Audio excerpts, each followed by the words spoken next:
पहले से देख ले रही का जगह पहले से जगह देखते रही का जानते हो ऐसे ई बताओ आतना दिन से तारा के हम कहत रहे मिले के का करत रहलो कबेला तो हम मिलत रहे टाइम ना मिलत रहे हम जात रहे कोचिंग तो फोन कर देनी तेरे हम चले नहीं तुम आजो ना हमारा शौक होता ठीक न धरो मोबाइल हां अब बताओ बैठ आराम पैसे का बैठ जाए मैं तो बस ना तो दला दे तू चुप रहो ठीक नहीं माथा माथा पर हम पगला गेल बानी का है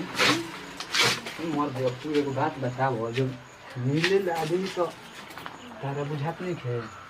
बैठो कोनो दिक्कत नहीं है दिक्कत नहीं थी अरे कैसन कवाड़ा में लेके आए कबाड़ा में तो काम कबड़े में न होला क्या बोला था जी लजानी ना रहुआ अब मने तारा से लाज कैसे नहीं बताओ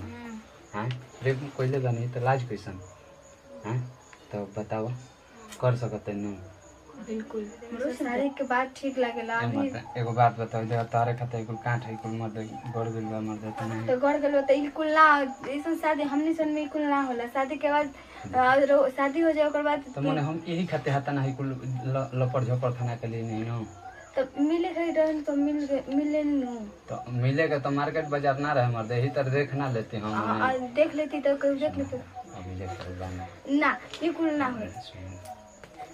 ई कुल ना होई शादी चुमा ले लेना चुमा ना इधर ई कुल अच्छा ना लागेला शादी के बाद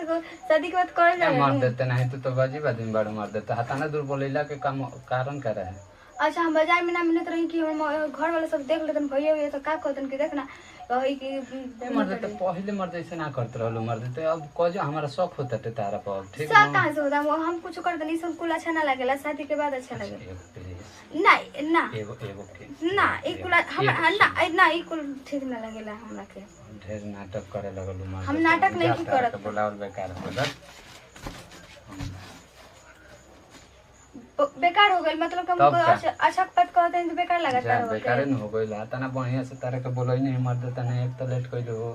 और लेट नहीं की कर अब बताइए अच्छा बाजारी में हम मिलती तो क्यों सब कर अब ए जो मतलब ई नहीं कि वही कुल होई तो हम चुमे न एगो मन है तारा से चुमा ई कुल ना होला एगो ना देख सुन ना सुन ना